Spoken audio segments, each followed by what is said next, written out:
Hello and welcome to this talk on the symbolic nature of architecture and its transformative potential.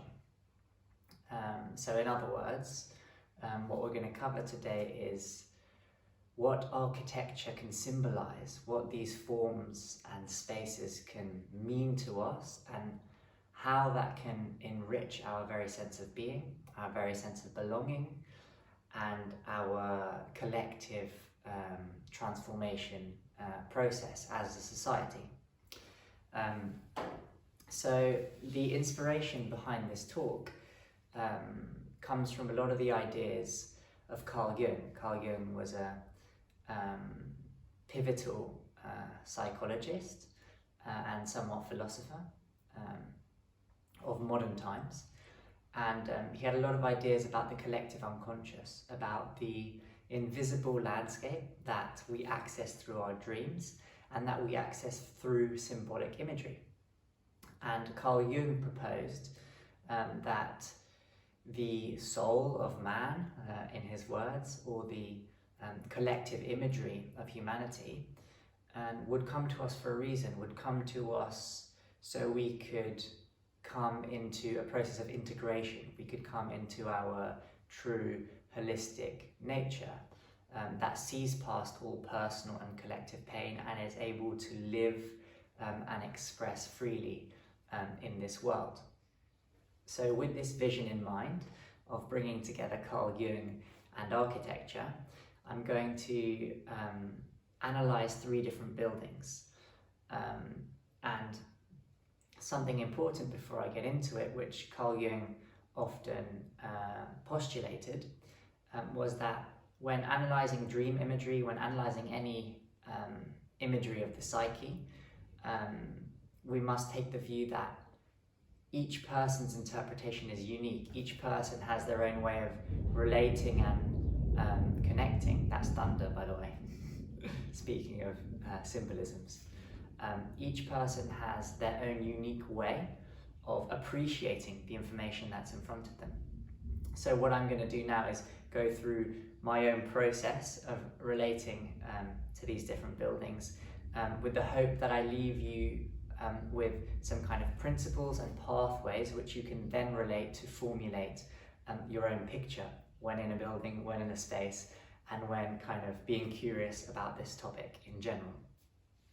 So the first one is the British Museum Hall in London, and this is kind of a glass-like ceiling structure which connects 2 older buildings, and in doing so formulates this internal space. It used to be an external space, but now it's an internal space, and it's a glass structure so you can see the sky, made up of triangulated forms, all beginning wide and dispersed and kind of converging, concressing in the center. So this is a very interesting space. It kind of resembles a vortex to me. It kind of resembles this idea of convergence towards higher order, towards unity. And I think this is a kind of an idea that's been present in a lot of religious building and spiritual ideologies of diversity, existing as diversity. You, me, all the animals on this planet, the whole range of species and diversity that surrounds us, all existing, yet connected in towards one life direction, connected in towards one evolutionary purpose. And when I went and visited this space, this was definitely something that it transmitted to me. It spoke of the sky, it spoke of my place in relation to the sky, and as I related to the sky, I looked at it through this kind of domed-like frame, this domed-like lens, which brought to me this very kind of unifying perspective and an experience that made me feel part of that picture, made me feel part of the whole life equation, and lucky, grateful to be in that very position. So that's one way into analysing the British Museum, and I think one of the key themes here is about direction. It's about projecting our physical, spiritual, psychological being into the lines, into the forms that we see, and allowing that to awaken something inside of us. It's a little bit along the lines of what Kandinsky said about interpreting abstract painting, or even painting abstract painting. Think of the forms and colours almost as notes that touch the soul of the observer. So it's allowing for this process of forms and directions to really touch our internal narratives and formulate a perspective from here. So anyway, coming back to the main topic, the British Museum to me represents this collective need to transcend, this collective need to honour diversity and unity in the same conception. Okay, moving on to the Frank Gehry's Guggenheim Museum in Bilbao. And this was a building that really inspired me when I was younger, when I was maybe 6 or 7 years old, and I would draw buildings a lot, and I would draw architectural forms. It really fascinated me, and already intuitively it resonated with me a lot, because it just broke through the norms of the city with its elegant swooping lines, its quicksilver kind of reflectivity. And now reflecting on it deeper and kind of gazing into a picture of it today,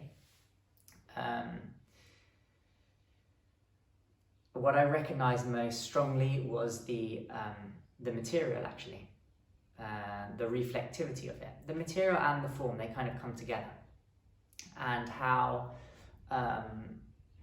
through this material you can kind of subtly see the reflections of the city. Although they're not complete, it's not a clear reflection. And then there are certain elements where you can't at all. You just see kind of, your attention is taken to see the purity of the building in that moment, marking its space, marking its territory almost. And so for me, here there's a really elegant and delicate balance between an embraciveness of the city, an embraciveness of surroundings, and a strong kind of coherent message with yourself, and a strong sense of self and authenticity and that the building has. So coming into this Jungian perspective, and if I were to kind of psychoanalyze myself in this position, it kind of represents to me this delicate balance which I'm also trying to achieve in life right now, which is of being open enough to other inspirations, other sources, or taking the time to read things, taking the time to look at things, taking the time to just appreciate nature, and also taking the time to create, taking the time to shut the whole world out, make a space of silence, and trust that my own voice is going to come through. And this is something that's been very relevant to me in these times, and what kind of sparked and came to my mind when I saw this building. Coming back to the point of we all have our unique way into this. This is another process. We've looked at directions. There's also associations. What can we associate into what the building, into the way in which the building sits in its environment. This is also something I feel really relevant to how forms and space and architecture in itself relates to our psychology, and how we can relate our psychology into it. So the last building I'm going to talk about is the Hulse Tower, proposed by Peter Eisenman. And this was a building that was never constructed. It never quite came to fruition. But I thought it to be a really interesting example to include here, because what it represented, what it meant, and how it relates to this topic about our human ambitions and the organization of our psyche as it relates to the wider picture of life. This was proposed to be a tower in a central area of Berlin, very modern, all kind of covered in glass. It was a design based on a geometrical sculpture created by a computer-aided design technology, which went through multiple processes which kind of mathematically resembled it kind of unfolding, but at the same time folding upon itself, reflecting the city, but also being a world of its own. And as Peter Eisenman put it, it was going to be a prophetic building, meaning a true symbol of change, a true symbol of differentiation in its context. I find it interesting to read what Peter said about it, in terms of it will be a building that acquires the capacity to represent on one site that which is of many places. So you can kind of see here how Peter is implying us towards this terrain of paradox, a building that is on one site yet reflects a multiplicity. And I think there's something interesting here to analyze in relation to our question today of how there's a human ambition to kind of split our thinking into paradox, to be able to embrace this both and situation of multiple possibilities. It kind of, to me, inspires that there is a human choice to choose one way or another, or each day is very different. And so to break through the assumptions of our individual and collective mentalizations and come into this more embracive capacity of life. And I think this is a really interesting case where art and architecture you can see coming together, and the architect becoming the artist, becoming the communicator, and importantly, in relation to our kind of topic today, becoming the messenger of these ideas and symbolisms that can emerge from the collective unconscious and can be constructed or proposed to be constructed in front of us, in our very environments, for us to engage with and digest in some manner. So I think I kind of leave it on this note that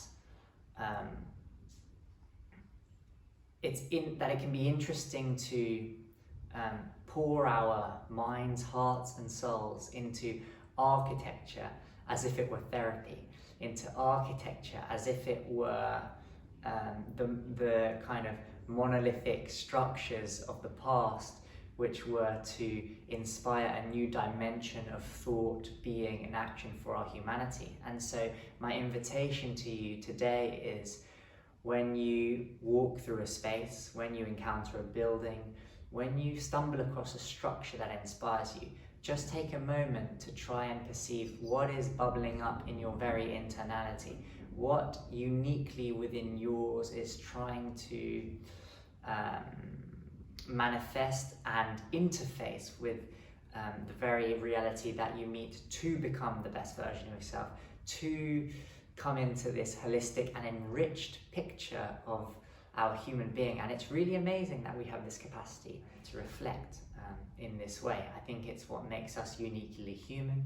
It's what makes us different from other species on this planet, able to dream, able to construct, able to entrain a new reality and self-reflective understanding upon our very natural expression. So I think I leave it there. So thank you very much for listening to this talk. I hope you enjoyed it. Please share it with those who you feel will find value here. And I look forward to sharing much more with you soon. Thank you.